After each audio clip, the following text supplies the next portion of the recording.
up to you. I like that one. Which one do you like the look of Oh, I don't know actually. It's a good question. most? I find it so awkward. I know you do, that's why I love it. ADHD isn't about chasing squirrels all day. ADHD can mean a lot of things, and defining it to the letter is just something that can't be done. So, instead of telling you what it is, I want to show you it. I want to show you the world through my eyes.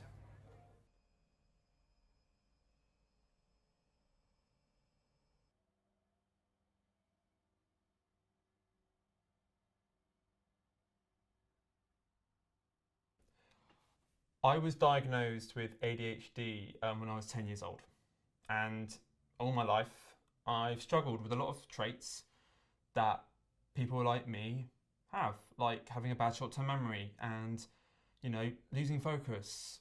But one thing I've always really struggled with is trying to explain what it's like to be ADHD. The reason for that is because I can't separate myself from the part of me that is ADHD. They're one and the same.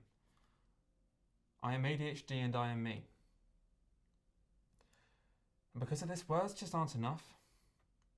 They never have been and they never will, because they just do not give the full picture.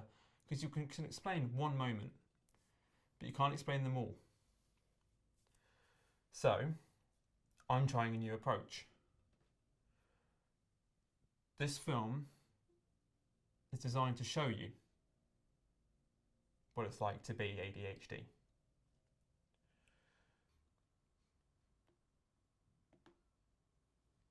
I started filming with my iPhone, trying to just capture my everyday life through my eyes. Some of these shots were really pretty, but it didn't show what it's like. So instead, I tried to put it down into words, something I knew was difficult enough as it is, just to give me a sense of direction. No, let's put the F number up a bit. The F stop up. Let's just bring down the levels of both channel 1 and channel 2. We are now rolling. I'm just doing this as a mini audio check so I can just see what it's coming through. Sorry, I will drift out in and out of focus, but I really can't do anything about that. So I'm going to ask myself essentially questions. I've got these bullet points down. I haven't actually written questions, but I'm going to use them to kind of just talk about my ADHD. So, but yeah, how does hyper-focusing feel? That's a really hard question. Because when you have to concentrate for a long period of time on something, that is tiring for anyone. But with ADHD, you're using the effort required, the energy required to put in the same amount of focus is double. It is just like, I can't compare it to any neurotypical thing in terms of mind, but it just won't let you focus. And it's quite...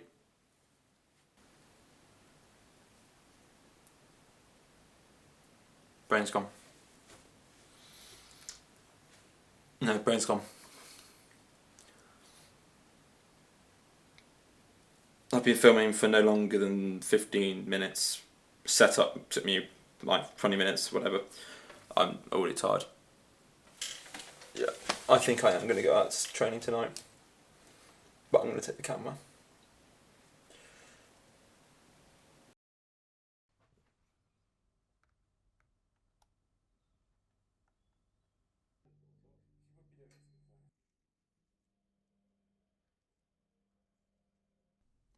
I couldn't get it into words. Either they were just off the mark completely, or just unintelligible. As a result, I was starting to get quite stressed. I didn't know how to do this. So I tried a different method. I tried filming some narrative arcs across my life that I hoped would show what it's like to have ADHD.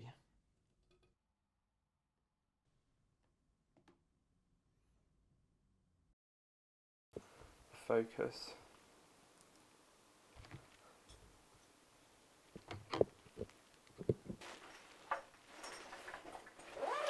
card is not in there. Are you sure? Yeah, I'm not sure. It was in there. Okay. Oh, because I hate myself. I hate myself. I hate myself. There we go. Just select. Thank you. Hi, I'm Hal there. I'm 21 years old and I am a drama and film student at the university. Oh, okay, I'm there again. 3, 2, 1. So, hi, I'm Hal there and I'm getting really uncomfortable doing this. There's loads of things in my life at the moment, but the things that I think that will really tell about what ADHD is really like, as a student at least as me, is an essay. It's an activist intervention that I have to hand in the final week of term. I have a play. I'm directing a play called A Shortened Story, and that is also going on in the final week of term. And I'm making this film.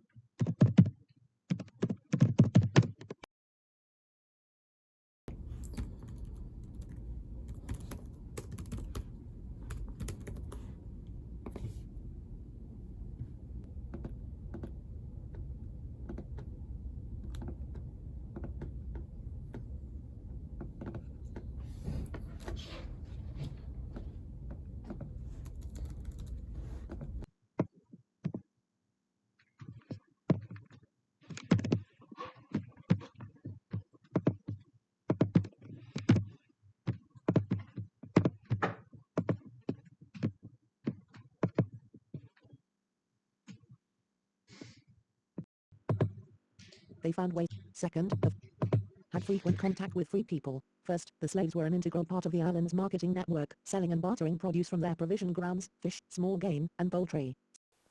Reading is a common problem with ADHD.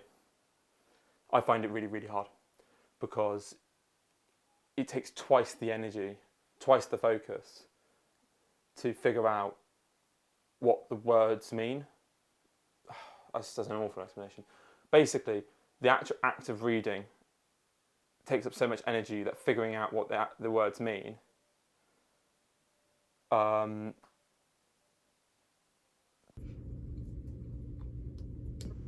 As a result, he foregrounds contradictions in the results of socio-political changes, thus compelling the audience both to establish connections between the events presented on stage and to relate causes to effects. The two acts are contrasted in terms of time, space, and character constellation, reflecting the classical topos of mundus inversus. They illustrate the reversal of power relationships, which takes place in the second act, but has already been anticipated in the second carnival night scene of the RST Act. Set against the background of the emerging movement for independent. As a result, he foregrounds contradictions in the results of socio-political changes, thus compelling the audience both to establish connections between the events presented on stage and to relate causes to effects. The two acts are contrasted in terms of time, space, and character constellation, reflecting the classical topos of mundus inversus. They illustrate the reversal of power relationships, which takes place in the second act, but has already been anticipated in the second carnival night scene of the RST Act. Set against the background of the emerging movement for independence and the rise of the People's National Movement headed by Dr. Eric Williams to the hegemonic political force in the country, the action of the RST Act is laid in the tailor's shop of the Indo-Trinidadian Ramjan Gukul in Port of Spain in the 1950s.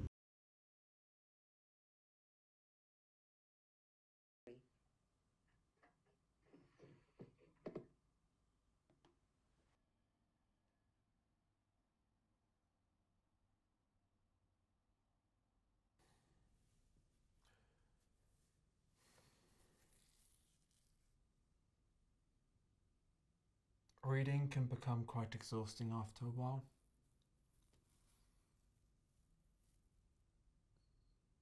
It breaks you down. The energy you have to use is to do the little things.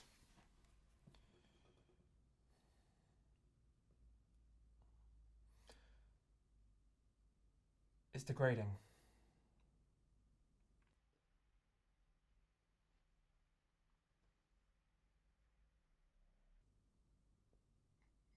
Having to put so much energy into things that should be easy but just aren't.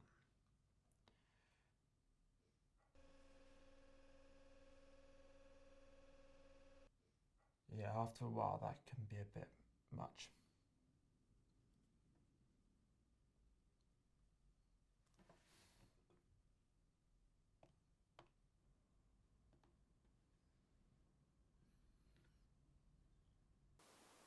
Anyway, so the play. It's called A Children's Story, and it's about a man's life which is all forgotten when he dies of dementia at the end of the play. So, yeah, basically, this has been a bit of a tough one because I have been the sole director. I haven't had a real assistant director, so I've been doing all the directing on my own. That has been hard. Go again. Go again. Where are we at with that? We had 3 actors drop out in the space of about 3 weeks, which means we had to cut a part and we had to cast the writer as an actor as well. And that means we are behind. It's not, we will have a play, it's just the quality of that play isn't as high as it should have been with the cast that we should have had. It's taking up a lot of my life at the moment. And it's challenging, it really is. It's a big challenge because I haven't done a big project like this alongside a university degree. And it's interesting. It is hard, it's really hard, and there's lots of things I've learned from it, but it is hard. You know, it's quite hard because I was really good at hyper-focusing in it in the first, when I started, but I'm struggling a bit now. My focus is drifting a little bit. And that's a bit tough. I love it though. I do love directing. It's hard because I feel I'm second guessing myself all the time, but I do love directing.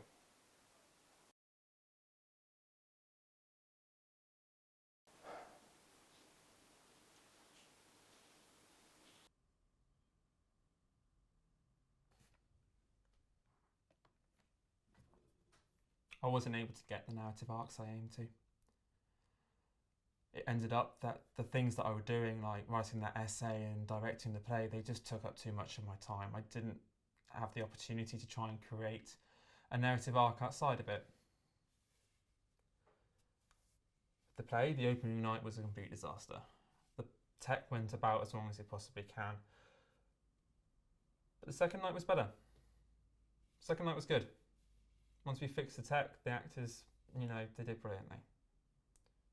I'm really proud of what we did. And on that note, you know, ADHD is not all doom and gloom. There are some amazing things that it helps you do. I directed a play. I wrote an essay, which I only got a couple of marks off a first for. I carried on with my normal academic studies, and I shot part of a film simultaneously, which isn't bad going. But it does make the everyday sometimes quite hard.